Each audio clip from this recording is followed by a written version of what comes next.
Silence. Reprise de l'audience.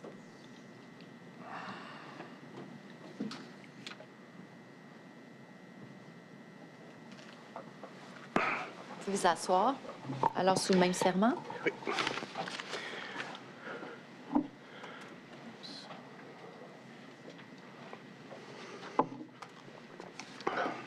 Alors, Monsieur Lapierre, d'entrée de jeu, hier, nous avons discuté de votre CV.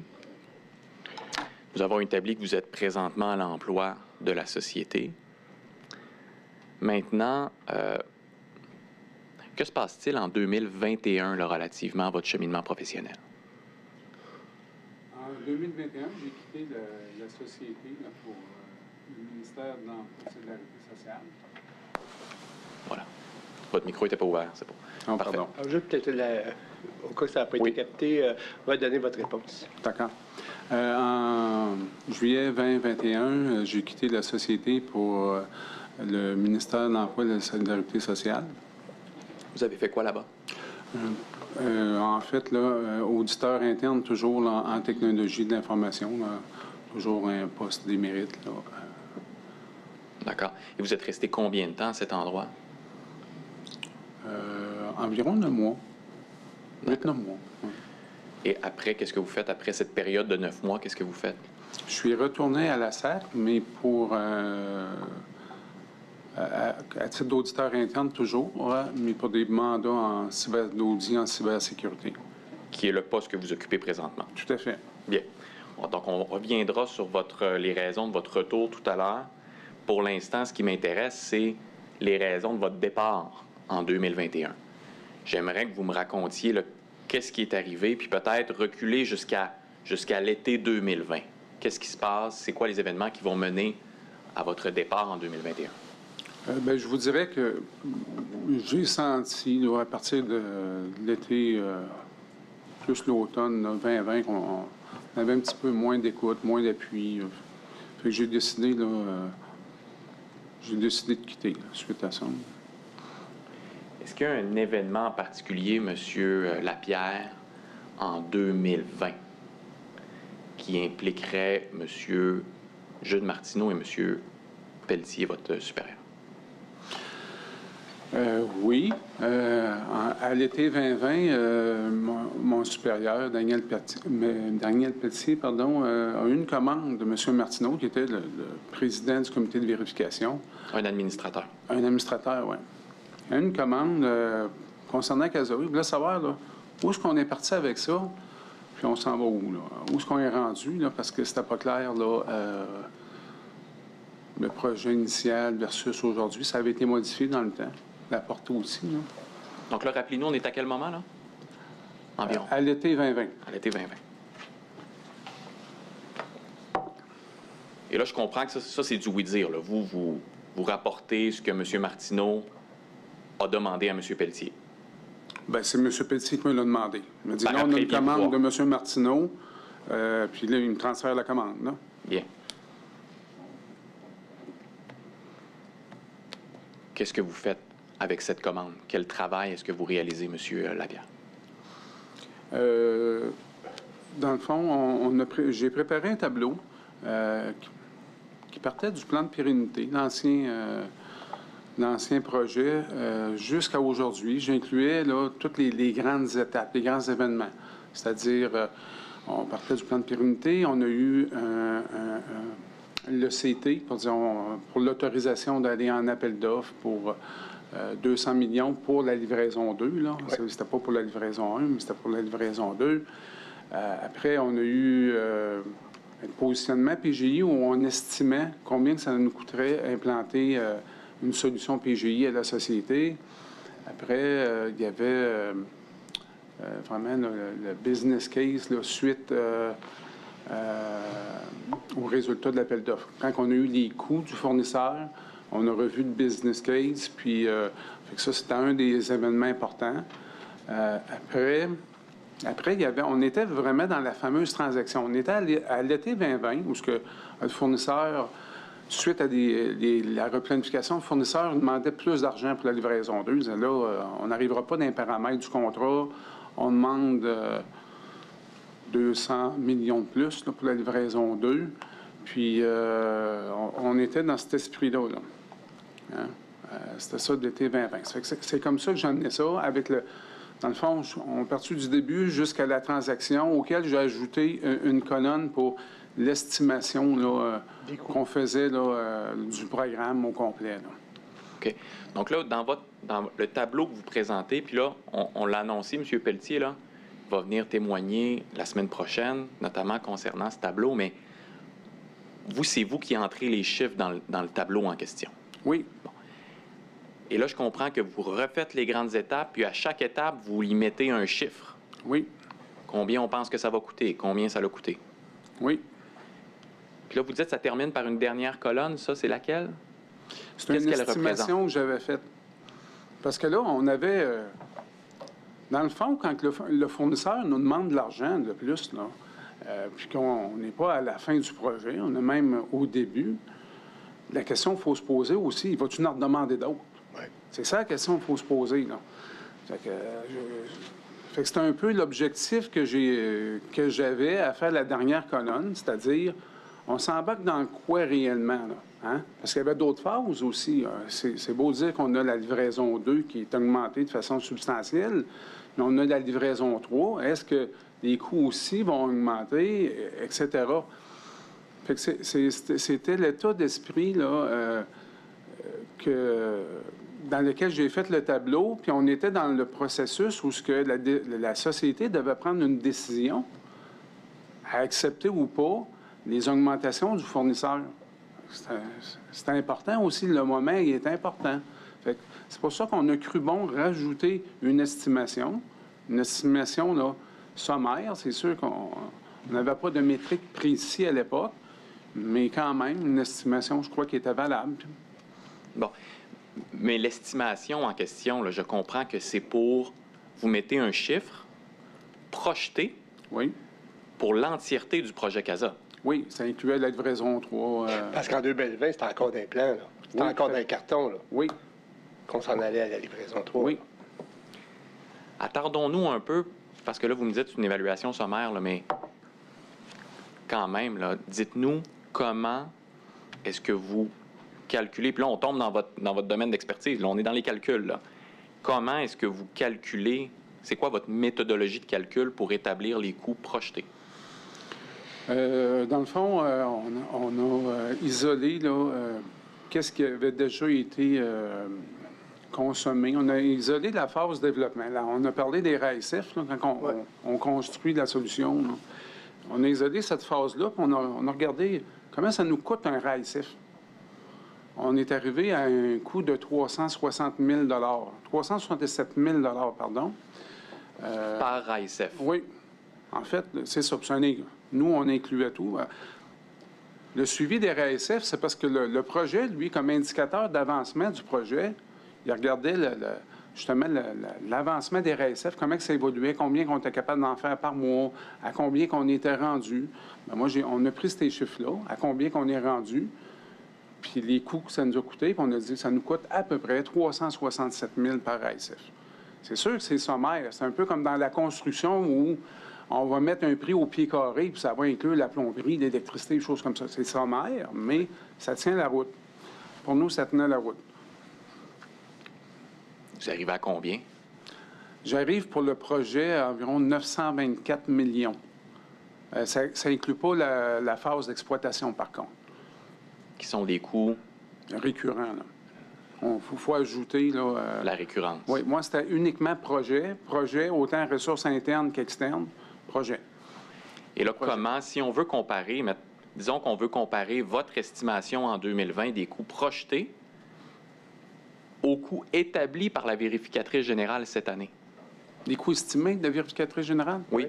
Au terme du contrat, à 1,1 milliard. Oui, il faut ajouter des 260 millions, là, à peu près de frais d'exploitation. Là, il faut faire 924 millions plus 260, qui nous donne 1,180, quelque chose comme ça, milliard. Donc, en 2020, vous étiez déjà, vous, coût estimé total du projet, incluant les coûts récurrents, à 1,1 milliard, plus là, 80. Oui, un peu plus, oui, parce que moi, Dans le fond, là, j'ai repris les mêmes métriques de frais de RAISF. Je l'ai appliqué à la livraison 3. Fait que c'est passé de 60 millions à 180. OK. C'est pour ça que j'étais un peu plus, là. Parce que la livraison 3, je pense pas que je sois capable de la faire à 60 millions, là. Hein, on s'entend que les données qu'on connaît aujourd'hui, là, à l'époque, je l'avais évalué à 190 millions environ. Puis là, juste pour qu'on saisisse bien la portée de ce que vous nous dites aujourd'hui, là. La vérificatrice générale en 2025, elle a établi les coûts 2 ans après le lancement de la livraison 2. Vous établissez ces coûts-là plus de 2 ans avant le lancement de la livraison 2, Oui, 2 ans et demi, oui. en 2020. Oui. Votre colonne en question, votre tableau en fait, il y a le chiffre dessus, là. Oui, oui. Ce chiffre-là que vous venez de nous mentionner, là, il est dans votre tableau. Là, il est dans Oui, votre... oui. Qu'est-ce que vous faites avec votre document? Mais le document, c'est comme j'ai dit tout à l'heure, c'était pour discuter là, avec M. Martineau. Fait que je l'ai transmis à M. Pelletier afin qu'on rencontre M. Martineau. OK. Qui est membre du CA, Oui, oui, c'est le président du comité de vérification. qui est président du comité de vérification. Oui. À votre connaissance, M. Lapierre, est-ce que c'est le seul document qui va être remis à M. Martineau en prévision de cette rencontre ou il va y avoir d'autres choses également de votre part qui va lui être transmis? Oui, il y a autre chose. J'avais fait un document aussi sur nos préoccupations contractuelles. Ce dont on a discuté hier et aujourd'hui. Là. Oui, exactement. Puis, j'en ai profité pour lui transmettre. On en a profité, c'était on avait convenu ça, moi et mon patron. Là. Suite à la transmission de ces documents, Monsieur Lapierre, est-ce que vous continuez d'être impliqué auprès de M. Martineau? Oui, j'ai rencontré M. Martineau avec Daniel Pelletier, oui. Et là, on se situe à quel moment environ? Fin août 2020, début septembre. Monsieur Martineau, donc là, vous êtes les trois ensemble. Oui, en Teams, là, parce que c'est de la pandémie. Oui. Hein? En Teams, oui. Monsieur Martineau, d'abord, est-ce qu'il vous dit quoi que ce soit concernant les enjeux contractuels? Donc, pas les coûts, là, mais les enjeux contractuels que vous transmettez, dont vous avez parlé ce matin. Oui, bien, en fait, là, c'est la première chose qu'on a discutée. Ça n'a pas été long. En partant, il m'a dit oui, je l'ai vu. Il dit il y a de la consanguinité là-dedans. Là. Fait que j'ai arrêté là. C'est quand il avait tout compris. Là, c'est un gestionnaire de haut niveau, là, M. Martineau. Juste pour être clair, quand il parle de la consanguinité, là, vous comprenez qu'il parle des liens entre qui? Oui. Il y avait plusieurs documents là, que je lui ai transmis, là, mais notamment celui, là, la note là, de janvier 2016. Là. Auquel on a référé hier et ce Oui. matin. Est-ce qu'il l'utilise, là, vous témoignez là, le fait qu'il utilise le mot consanguinité Oui. dans la conversation? Oui. D'ailleurs, quand il a utilisé ce terme-là, c'est là que j'ai vu qu'il avait tout compris. Je n'ai pas présenté de document, ça ne donne à rien, il avait compris. Là. Il avait tout compris ça. Ouais. Qu'en est-il maintenant de votre tableau et de votre estimé des coûts? Il a présenté, puis... Ça lui a été présenté? Oui, j'ai présenté le tableau, montré l'évolution de la portée du projet avec le temps, l'évolution des coûts, puis... il était d'accord avec ça, même au niveau de l'assurance. Il dit il y a des chances, ça coûte plus cher que ça. Il dit je connais ça, l'assurance. Il dit c'est compliqué. Je pense que. Là, quand vous parlez d'assurance, vous parlez de la. Phase 3. Livraison 3. Oui, parfait. Je vais juste prendre un temps d'arrêt, monsieur le commissaire, ici. J'aimerais qu'on exhibe la pièce 23P48. Il en était question avec Mme Telfer. Il y a un aspect qui m'a échappé. Je m'en veux un peu. Je veux simplement y revenir là, pour que ce soit clair. 23P48. Oui, qui est un procès verbal.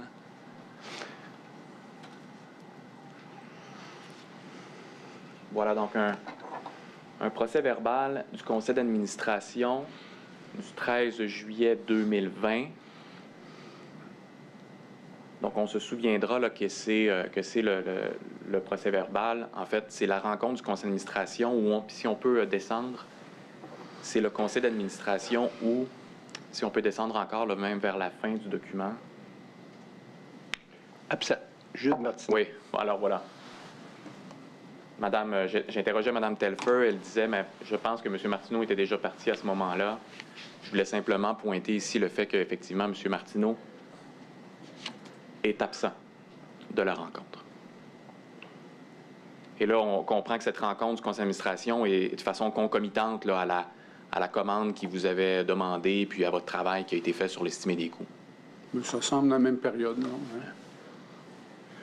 Et peut-être simplement, Mme la greffière, si on peut descendre en bas simplement pour se remémorer là, qu'il s'agit du conseil d'administration où on adopte la résolution concernant la replanification.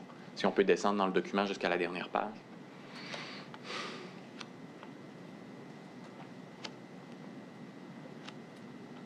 Voilà. Alors, si on descend encore un petit peu. Donc, on a la résolution dont il était question avec Mme Telfer. Et là, M. Lapierre, pendant qu'on discute de Mme Telfer, est-ce que vous avez suivi son témoignage? Partiellement. Okay. Mme Telfer ne se souvenait pas, mais finalement, on lui a exhibé certains documents à l'effet qu'il était probable, et ça, c'est des documents d'octobre 2020, à l'effet qu'il était probable que le budget soit augmenté en 2022. Ce que je comprends de votre témoignage, c'est qu'à ce moment-là, vous aviez établi le chiffre de 900 quelques millions. Oui, moi, j'avais fini mes travaux là, fin août, début septembre. Là. Vous aviez remis le tableau à ce moment-là. Oui. Après la rencontre avec M. Martineau, est-ce que vous allez réentendre parler de votre tableau? Oui. C'est la directrice des finances avec, je pense, une de ses employées là, qui était là, Mme Lépiné. Elle m'a demandé le tableau parce que... Donc, Mme Francine Lépiné. Oui. Elle m'a demandé le tableau parce qu'il voulait reproduire là, le tableau parce qu'il disait que c'était quand même un élément là, qui était intéressant pour le suivi du projet. Là. Ça montrait bien le suivi. Est-ce que vous savez comment Mme Lépiné avait été informée de votre tableau? Non. Non. Est-ce que vous avez revu votre tableau par la suite? Oui. Ou à tout le moins un document qui s'apparenterait à votre tableau? Quelque chose qui ressemblait, oui. Là, vous avez un rictus, là, pourquoi vous... Oui, pourquoi? Qu'est-ce que vous voulez dire? Bien, il manquait deux colonnes. La colonne estimation, puis la colonne CT. Là, il manquait ces deux colonnes-là. Donc, il manquait la colonne. La première colonne CT, c'est la colonne à 200 millions. Oui. Puis, il manquait votre estimation. Oui. Puis, dans quelles circonstances vous avez revu ce tableau modifié? Je me demande s'il n'a pas été déposé à un comité de vérification ou quelque chose. Mais je l'ai revu, je l'ai même revu dernièrement. Je pense qu'ils l'ont intégré après. Il a évolué, évidemment, mais je pense que ça a été intégré au suivi de projet, en annexe ou quelque chose comme ça, pour que quelqu'un s'y arrive, là, il voit un peu l'évolution du projet. Je pense que ça donnait une bonne idée de l'évolution du projet, même s'il n'y avait pas la dernière colonne. Là. Les coûts estimés. Ouais. Qu'est-ce qui va advenir de M. Martineau à votre connaissance? Là? Puis là, on était dans votre... Là, on est à la fin 2020, votre départ est en 2021. Qu'est-ce qui advient de M. Martineau à votre connaissance? Je sais qu'il a quitté la société. Là. Et quel est votre état d'esprit, là, votre degré de motivation à ce moment-là, votre...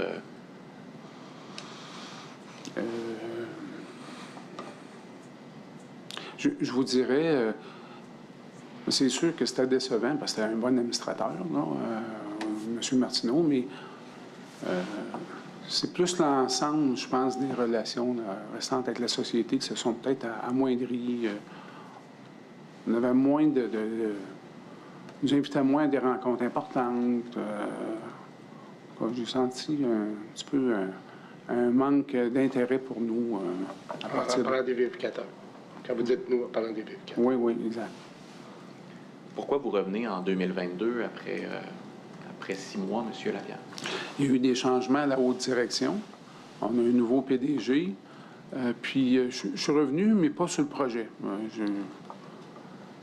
J'avais fait plusieurs années dans le projet. Là, moi, je voulais revenir toujours en cybersécurité. Je connaissais l'équipe. Au niveau de la vérification interne, là, ça allait bien. Là. Puis, du côté de la sécurité, je pense qu'il y avait du travail à faire. Puis, en m'éloignant un peu du projet CASA, toujours. Là, mais... D'accord. Qui est votre supérieur à ce moment-là? Daniel Pelletier. Toujours M. Pelletier. Vous êtes toujours à la direction de la vérification interne, Oui. mais vous avez des responsabilités légèrement différentes, finalement. Oui. Est-ce que vous continuez néanmoins, à partir de 2022, d'être impliqué, ne serait-ce que partiellement, dans le projet CASA? Oui. Quand je suis arrivé, la note, il y a eu une dernière note qui s'est déposée en mars 2022. Puis j'ai été Là, impliqué. vous parlez d'une note. Une note de la vérification interne à propos de CASA déposée au comité conjoint, je crois, ou en tout cas, minimalement là, au comité de vérification. D'accord. En mars 2022. Puis là, la note, ça démontrait des risques à propos de l'implantation. Puis, on demandait de faire venir quelqu'un externe pour s'assurer là, que l'implantation se passe bien.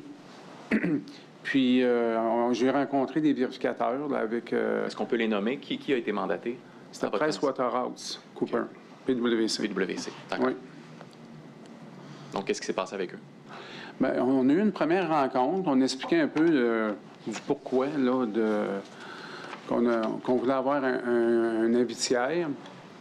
Puis, on avait transmis les documents qu'on avait transmis, je crois que c'était l'ensemble des notes de la vérification interne là, déposées au comité de vérification, là, les notes ayant trait à CASA, à l'état de situation de CASA. C'est ça. On a eu une première rencontre avec eux. Là. OK. Puis qu'est-ce qui s'est passé par la suite? Quelle a été votre implication là, concernant le mandat donné à PwC? Bien, par la suite, on trouvait que on n'avait pas eu d'autres nouvelles. On les a rappelés.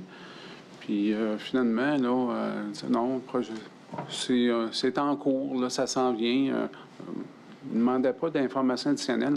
Ça serait attendu qu'ils nous demandent un peu nos analyses, nos résultats d'analyse. Ils nous demandent plus de documentation sur... On avait quand même fait des constats là, importants en mars 2022, mais ils n'ont rien demandé là-dessus. Ils n'ont rien demandé additionnel. En tout cas, je ne me souviens pas. Là.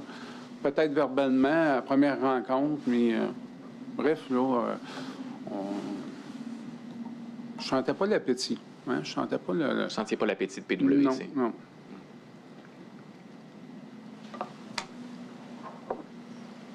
Juste me resituer dans le temps, ça, quand ces discussions-là, là, quand vous reprenez contact avec PwC. Là. Je crois que c'est fin avril là, 2022. Peut-être début mai, là, dans ces eaux-là. Là, quelques semaines après le dépôt de la note là, au comité conjoint. Puis, c'est ça.